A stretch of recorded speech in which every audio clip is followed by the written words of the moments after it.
que significa permanencia, que significa finalización y que no significa solamente que vengan, sino nosotros, nosotras también devenir inclusivos, una institución que también se transforma con nuevos actores en su seno. La construcción de una universidad inclusiva que también busca la construcción de conocimiento científico en diálogo con el pueblo que la sostiene, ¿no? Nos sostiene el pueblo y tenemos una deuda permanente. Buscamos diálogo y buscamos hacer honor básicamente a la democratización del conocimiento por todas las vías que podemos, respetando también los principios de ingreso irrestricto y valorándolos, gratuidad y cogobierno que hacen a nuestra universidad y que queremos defender. Queremos seguir trabajando, y estamos en eso, por una Facultad de Filosofía y Letras articulada con el sistema científico-tecnológico, y por eso en este acto estamos en conjunto, todos, todas, y como decía Daniel, hay un norte, hay un objetivo que es el desarrollo nacional y la justicia social, y por eso estamos aquí, y por eso tenemos muchos deseos de escucharla. Gracias. Cierra este acto e invitamos a continuación a la doctora Cristina Fernández de Kirchner.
Gracias, muchas gracias.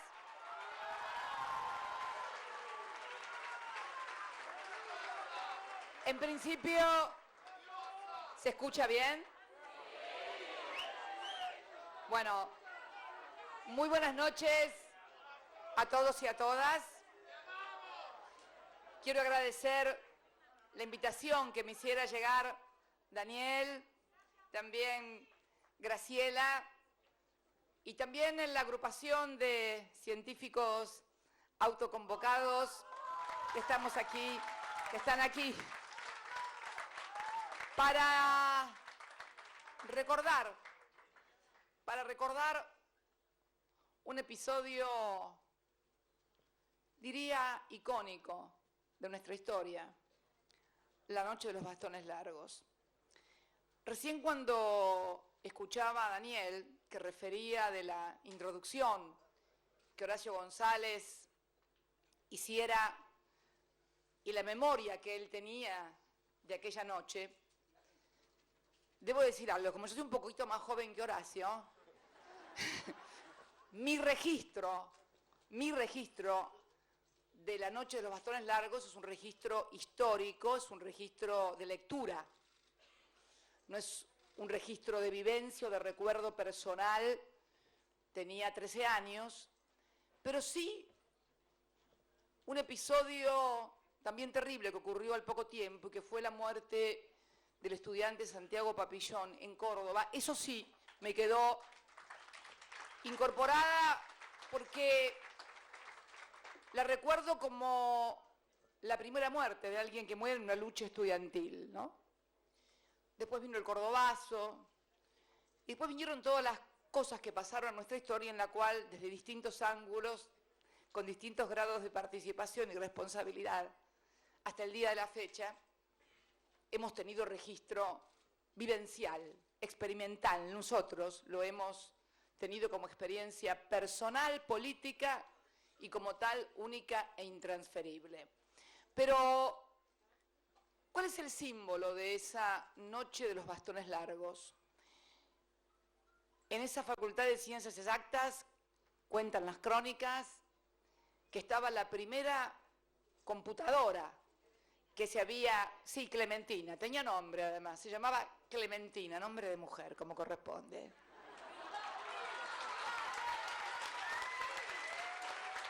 Y claro, no podía ser de otra manera porque el vicedecano de Exactas era Sadowski, y que es el padre de la informática, de la computación en la República Argentina. Ese Sadowski que todavía creía que el conocimiento, que el saber eran dignos de respeto, y enfrenta a los que son siempre iguales, los que tienen bastones, los dirigen, pero son siempre lo mismo, representan el símbolo tal vez, no hay que agarrárselas por ahí con ellos, porque en realidad lo que quieren es que la gente los vea a ellos como los responsables. Ellos no son los responsables, no. Son los que los mandan y los que los implementan para hacer o para validar proyectos antipopulares. Porque, a ver, los bastones largos siempre se compadecen con los gobiernos de ideas cortas. Siempre son... Cuando el gobierno tiene ideas cortas, necesita bastones largos. Así que ojo, porque la mano viene para bastones muy largos.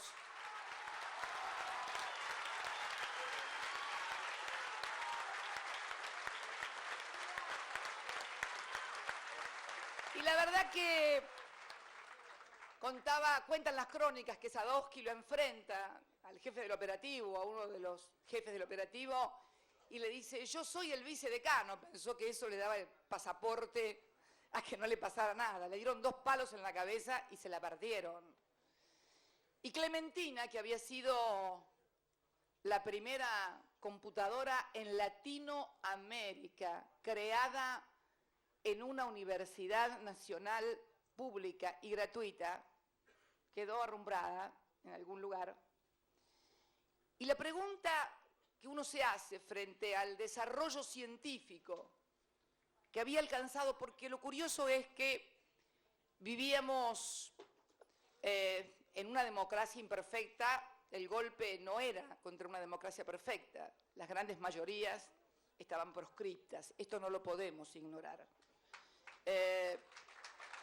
Se iba a elecciones, entre comillas, con el peronismo proscripto. Pero el golpe del 66 y la noche de los bastones largos significan también la aparición de un modelo retrógrado de pensamiento y de país. Recién veíamos la imagen de Arturo Frondizi, un intelectual, su hermano Ricieri fue rector rector, ¿no? Fue rector Ricieri, ¿no? Su otro hermano, Silvio, fue asesinado en La Plata por la AAA.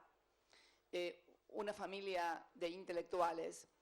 La Argentina seguía creciendo intelectualmente en una universidad pública y gratuita, con su gobierno tripartito. Luego los peronistas, en la década de los 70, nos reíamos de los centros de estudiantes y le decíamos la islita democrática.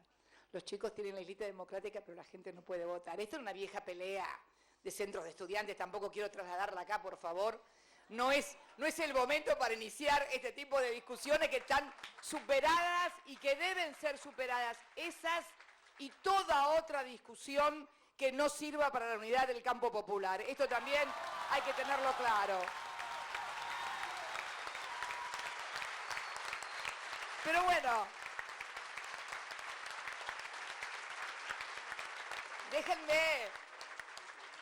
déjenme recordar un poco mis ejercicios juveniles de debate en los pasillos de la universidad y de pelea con la franja, en fin.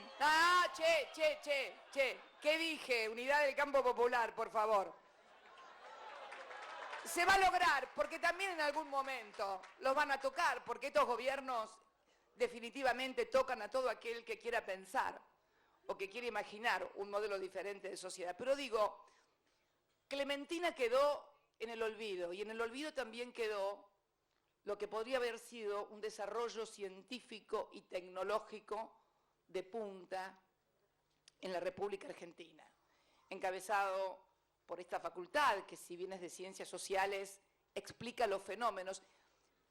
Hay una tendencia por allí, una tendencia en algún momento a despreciar a las ciencias sociales. Yo creo que tenemos que darle hoy especial desarrollo, porque yo creo que tenemos que construir y que aprender y comprender y entender qué mecanismos también se mueven desde lo psicológico, desde lo individual, sobre cada uno de nosotros o sobre cada uno de nuestros compatriotas, para que en determinado momento segmentos de nuestra población, sectores de nuestra población, terminen obrando en contra de sus propios intereses. En algún lugar alguien esto lo tiene estudiado y opera desde lo mediático, desde lo científico y también apelando a las individualidades que tiene la condición humana. Yo no se las voy a contar porque Andrés Malraux lo hizo mucho mejor que yo, pero también es evidente que han indagado en la psicología de la gente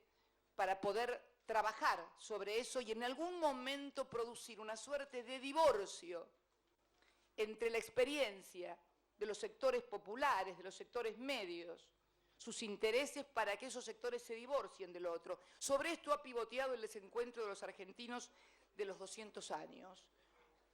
Un poder muy pequeño, una minoría muy concentrada, muy poderosa, muy rica, que sabe operar con ayuda externa, obviamente, para que realmente los grandes intereses nacionales representados desde los trabajadores, los asalariados, los estudiantes, los comerciantes, los profesionales, los universitarios, en algún momento se produzca esa disociación y ellos puedan avanzar.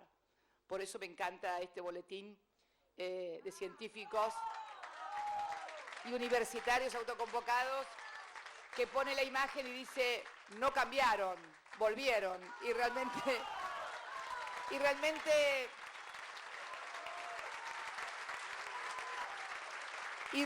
es una buena síntesis. Y días retrógradas. Después empecé a registrar muchas imágenes de aquella época. Onganía, no jurando, no me acuerdo de él, pero sí me acuerdo paseando en una carroza en la rural, emblemático, sí, en una carroza. Ingresó en lugar de como lo hacían otros en un convertible descapotable, en una carroza. Estaba prohibido, para los que no se acuerdan, besarse en las plazas. Para eso la división moralidad, creo que era el comisario Margarides, si mal no recuerdo, ¿no? Bueno, tengo más de 60 muchachos, así que me acuerdo de todas esas cosas. No es que leí tanta historia, fui contemporánea de la historia. Entonces, todo esto se juntaba en un plexo de ideas en donde el conocimiento, en donde el pensamiento crítico, la investigación, el no conformismo de ninguno de los científicos de lo que está viendo, dudando, porque el científico duda, pese a que alguien dijo que era la jactancia de los intelectuales, la duda, ¿no? Pero, bueno, la duda, la ciencia, la investigación, el pensamiento crítico, todo esto atenta contra un modelo que tiende fundamentalmente a encorsetar el pensamiento y fundamentalmente a disciplinar a una sociedad. Para que haya disciplinamiento social en los trabajadores, en los estudiantes, en los científicos, tiene que haber gente que no piense, que repita eslogan y que de ser posible solamente pueda desarrollar, bueno, no más de 2, 3, 5, 10 minutos de discusión o de charla. Todo aquel que pase los 15 minutos es considerado casi un enemigo público en algunos lugares. Obviamente, hablar más de 15 minutos seguidos no solamente exige por lo menos conocimiento, exige tener un manejo de un poquito más de 5.000 o 6.000 palabras que nos permitan desarrollarlo. Aunque cuando uno ve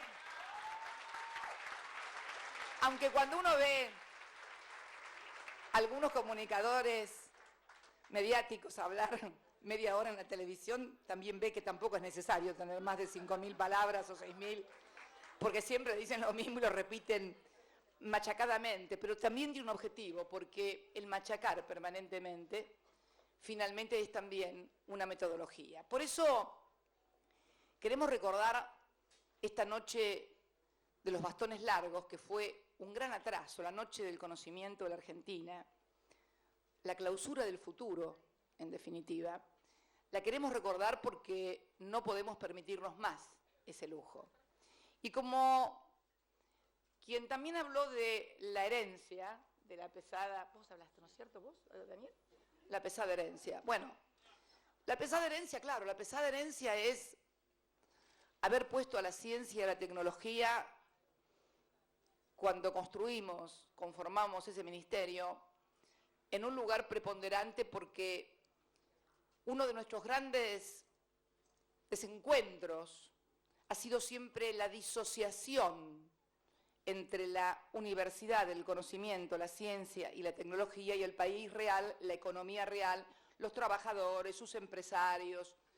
Y este fue el gran desafío que nosotros planteamos, no ya con la discusión de cientificismo que se dio allá entre dos importantes científicos, Warshawski, que era fundamentalmente un científico comprometido con una ciencia aplicada y además concéntrica con el pueblo, una ciencia popular. Que de esto se trató lo que comenzamos a desarrollar fundamentalmente cuando pudimos recuperarnos. Esto yo sé que muchos vinculan la creación del ministerio únicamente a partir del 2007, pero ¿saben por qué pudimos construir y fundar? Porque no es que fundamos un Ministerio de Ciencia y Tecnología, porque el que venía antes se había puesto el país al hombro, se había hecho cargo de la deuda externa, la había negociado, le había dicho no al ALCA y había puesto a los trabajadores, a las paritarias, al consumo, a los jubilados, como objetivo fundamental, porque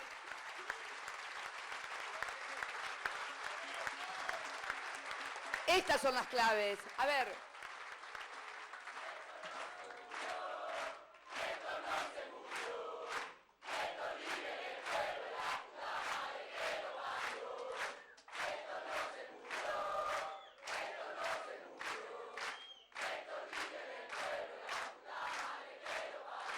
Y esto nos permitió entonces crear ese ministerio, nos permitió crear laboratorios, reconstruir los que estaban destruidos, construir más de 150.000 metros cuadrados de nuevos laboratorios totalmente equipados, nos permitió repatriar en el programa Raíces más de 1.100 científicos y científicas que se habían ido de su país por falta de oportunidades.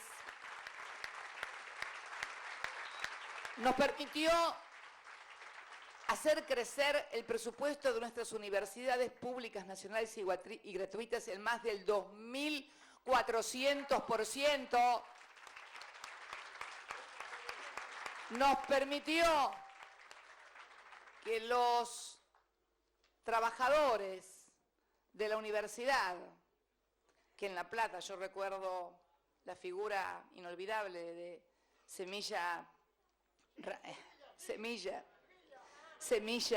el secretario general de ATULP, desaparecido, los trabajadores, los no docentes, ¿dónde están los no docentes? Vamos los no docentes. Con convenios colectivos de trabajo y evolución salarial por arriba del 1.100 en estos 12 años y medio. Lo mismo también para todo el sector universitario, los part-time, los full-time, para lo que es el CONICET, que multiplicó exponencialmente a sus investigadores, becarios y también sus salarios, porque es evidente que hemos logrado la incorporación de becarios, de investigadores porque hemos mejorado los salarios, ni qué hablar de los proyectos del ARSAT, cuando lanzamos al espacio el ARSAT número 1, sentí realmente que estábamos transformando la historia. A mí son esas cosas, son esos hitos que escapan a la ciencia, no son únicamente una construcción de la ciencia, son una construcción. Lavarropas tienen alguno en la cabeza, no te hagas problema. Era una construcción porque cuando logramos que nuestras universidades, que las sostiene el pueblo, porque esto es también el contrato que todo universitario egresado de una universidad nacional pública y gratuita debe tener con el pueblo. Por cada uno que sale egresado de esta universidad también aumentamos en un 93% el número de egresados de lo que egresaban en el año 2001. Por cada uno que se recibe en cada facultad pública, tenemos cientos que tal vez nunca puedan ingresar a esa facultad. Por eso hay un deber. Yo siempre sentí, como egresada de la Universidad Nacional de La Plata, una obligación para con el pueblo de devolverle parte de lo que ese pueblo había pagado en mi formación y en mi educación. Este es el compromiso que deben tener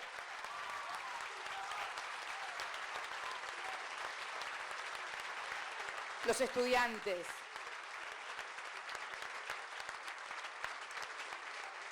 Por eso nosotros discutíamos mucho en aquella época los universitarios, de mis épocas universitarias, y decíamos que esto era lo importante, permitir que el pueblo ingresara a la universidad o que la universidad, mejor, saliera al pueblo, porque el pueblo no entra dentro de la universidad. En cambio, la universidad sí debe ir al pueblo. Y por eso surgen las extensiones universitarias, las consultorías barriales, los consultorios medicinales también en los barrios, en las villas. Es esa salida de la isla para enriquecerla, para no aislarla, porque además la única manera que esta universidad va a ser fuerte y defender sus derechos es que no la aíslen, porque no se conoce ningún triunfo de ningún sector popular por sí solo y aislado. Los grandes triunfos populares han sido por la unidad de todos los sectores, los trabajadores, los obreros, los universitarios, los científicos, los comerciantes, los pequeños y medianos empresarios. Esto es clave también entenderlo. Y entonces, en estas épocas en las que algunos hablan de un retorno a los 90 o a las ideas neoliberales, yo me voy a permitir particularmente disentir.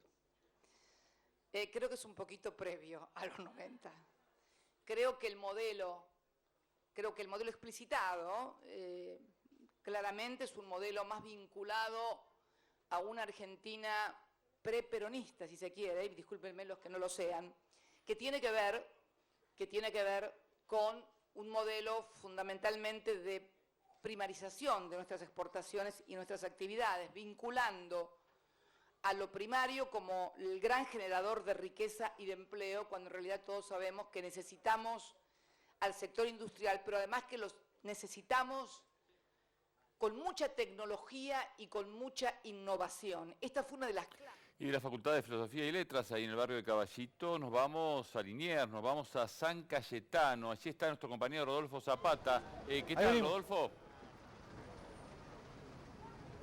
Raúl. Sí, Jorge, ¿cómo te va? ¿Qué tal? Muy buenas noches. Te dije... Estamos aquí, efectivamente, Raúl, en Liniers, Raúl, ¿me escuchás? Sí. Sí, te dije Rodolfo. Perfecto. Zapata. Sí, pero bueno, podés cantarte algo. No hay ningún problema. No es mi fuerte, pero bueno. Te vamos a acercar unas imágenes impresionantes. No, a esta hora no, asesino. Ladrón. Son lujos que nos damos mientras esperamos junto a la gente que está haciendo la vigilia, porque se viene el 7 de agosto. ¿A cuánto está eso? El patrono ¿A cuánto está cada uno? Del trabajo. ¿La unidad del Chori? No se venden, ¿no? Estos. Nos están preguntando a cuánto. A ver, ¿quién está? Venga, señora. Vamos a acercar a la gente. ¿Cómo le va? ¿Qué tal? Me dijo que es para compartir. Es para compartir entre los peregrinos. En los estudios de Crónica se le hace agua a la boca a la gente. Y pues, si se acercan le daremos uno. No, ellos que no se acerquen, es todo para nosotros. Cuéntenos, a ver, ¿de dónde vienen? ¿Cómo están acá? Un grupo grande, venimos de José Cepaz, venimos